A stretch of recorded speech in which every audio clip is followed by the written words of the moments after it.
আসসালামু আলাইকুম, স্বাগতম ইনসাইড টিভি সংবাদে। আমি মোহাম্মদ কিবরিয়া আজকের সব আন্তর্জাতিক খবর নিয়ে হাজির হয়েছি। শুরুতেই জানিয়ে দিব সংবাদ শিরোনাম, তারপর বিস্তারিত।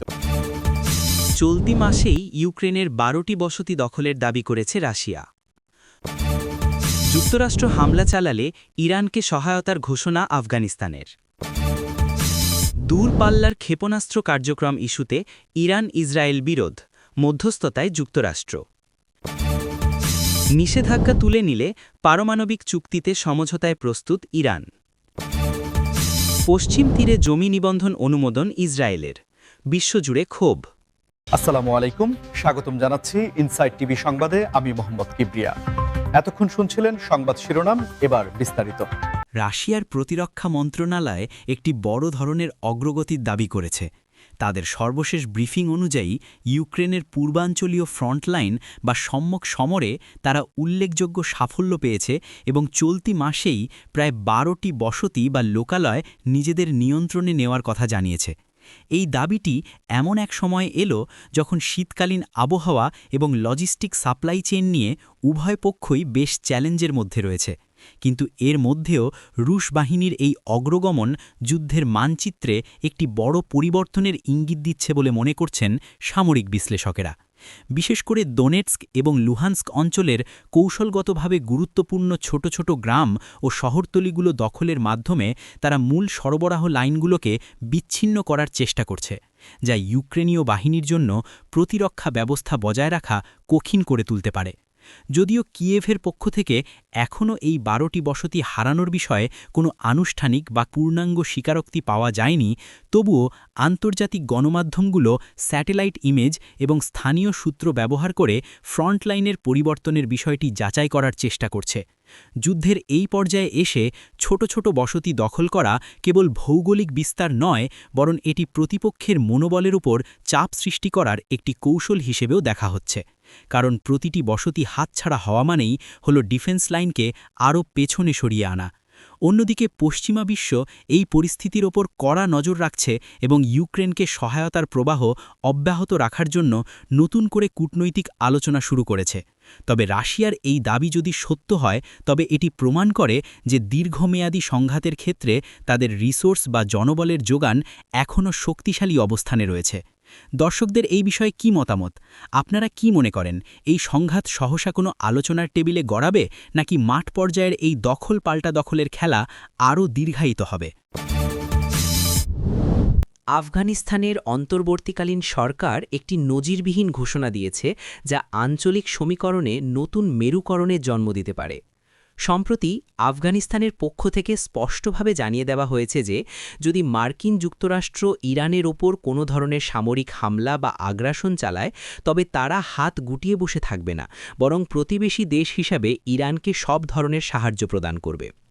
এই ঘোষণাটি আন্তর্জাতিক সম্পর্কের ক্ষেত্রে একটি বড় টার্নিং পয়েন্ট হিসেবে বিবেচিত হচ্ছে, কারণ ঐতিহাসিকভাবে ইরান এবং আফগানিস্তানের মধ্যে সীমান্ত, পানি বণ্টন এবং শরণার্থী সমস্যা নিয়ে নানাবিধ মতপার্থক্য থাকলেও বর্তমান প্রেক্ষাপটে একটি কমন থ্রেট বা সাধারণ চ্যালেঞ্জ মোকাবিলার স্বার্থে তারা একজোট হওয়ার ইঙ্গিত দিচ্ছে।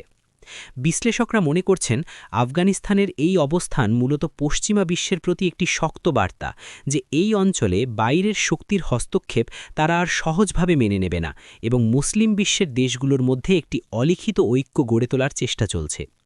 যদিও আফগানিস্তানের বর্তমান সরকারের হাতে অত্যাধুনিক সামরিক সরঞ্জাম বা দূরপাল্লার সক্ষমতা সীমিত, তবুও তাদের এই সহায়তার ঘোষণা মূলত একটি নৈতিক ও কৌশলগত সমর্থন হিসাবে দেখা হচ্ছে, যা ইরানের জন্য মানসিকভাবে বড় একটি শক্তি হতে পারে। অন্যদিকে যুক্তরাষ্ট্রের জন্য এটি একটি নতুন চিন্তার ভাঁজ ফেলেছে, কারণ ইরানকে কেন্দ্র করে কোনো পদক্ষেপ নিতে গেলে এখন তাদের আফগান সীমান্তের প্রতিক্রিয়াও মাথায় রাখতে হবে। তবে এই সহায়তার ধরন ঠিক কী হবে, তা কি সরাসরি জনবল দিয়ে, নাকি লজিস্টিক সাপোর্ট বা আকাশসীমা ব্যবহারের সুবিধা দিয়ে, সে বিষয়ে বিস্তারিত কিছু বলা হয়নি।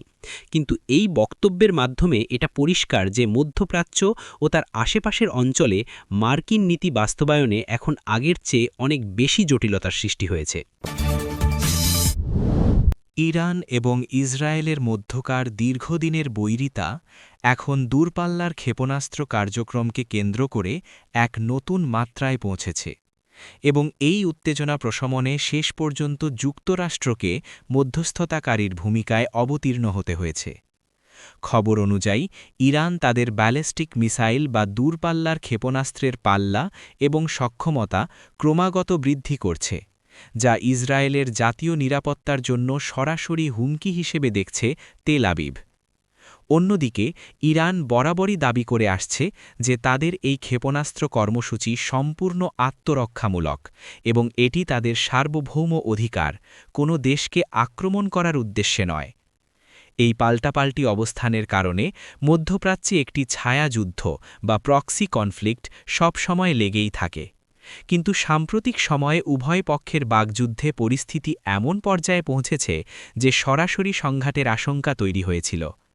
ঠিক এই মুহূর্তেই যুক্তরাষ্ট্র উত্তেজনা কমানোর স্বার্থে একটি কূটনৈতিক উদ্যোগ গ্রহণ করেছে এবং উভয় পক্ষের মধ্যে পরোক্ষ আলোচনার পথ তৈরি করার চেষ্টা করছে। ওয়াশিংটনের মূল লক্ষ্য হল একটি নির্দিষ্ট সীমারেখা বা রেড লাইন নির্ধারণ করা, যাতে কোনো পক্ষই ভুল বোঝাবুঝির কারণে বড় কোনো সামরিক পদক্ষেপ না নেয়। কূটনৈতিক সূত্রের খবর অনুযায়ী যুক্তরাষ্ট্র চাইছে ইরান যেন তাদের ক্ষেপণাস্ত্র পরীক্ষার পরিধি কিছুটা সীমিত রাখে এবং বিনিময়ে ইসরায়েলও যেন ইরানের অভ্যন্তরে বা তাদের স্বার্থ সংশ্লিষ্ট স্থাপনায় কোনো অন্তর্ঘাতমূলক তৎপরতা না চালায়।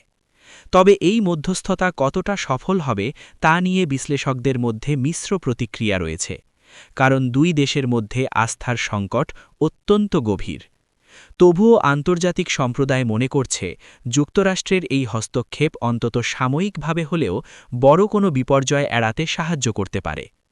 আপনারা যারা নিয়মিত আন্তর্জাতিক খবর রাখেন তারা নিশ্চয়ই জানেন এই অঞ্চলের স্থিতিশীলতা বিশ্ব তেলের বাজারের জন্য কতটা জরুরি।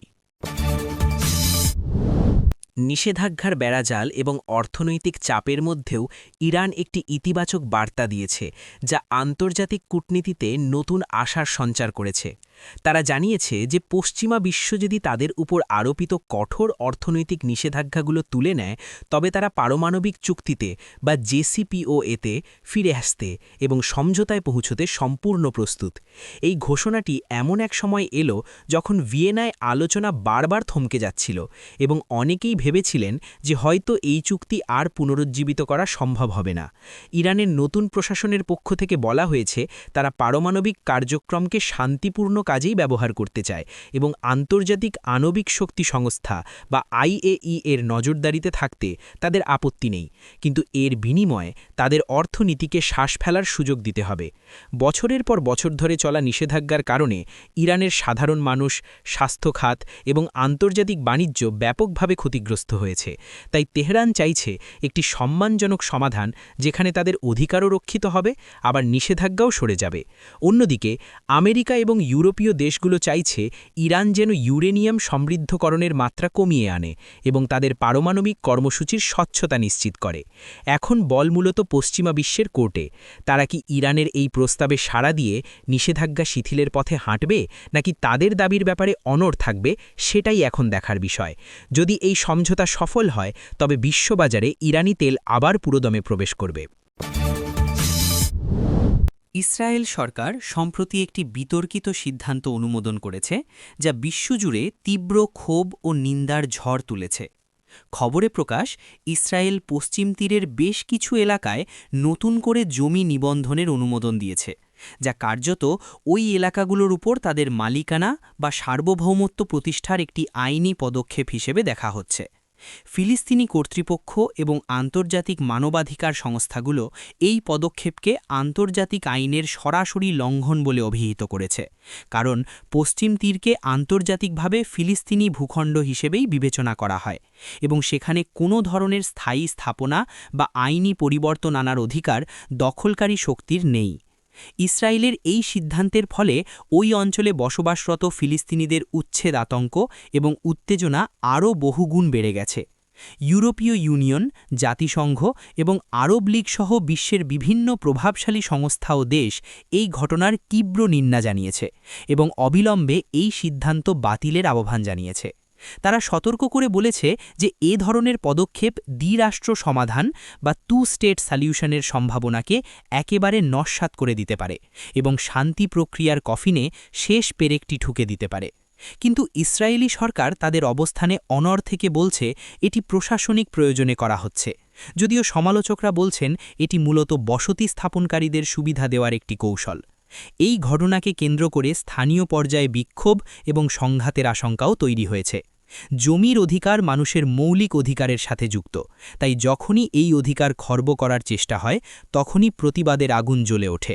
আমরা আশা করব আন্তর্জাতিক মহল দ্রুত একটি কার্যকর পদক্ষেপ নেবে যাতে সাধারণ মানুষের অধিকার রক্ষিত হয়।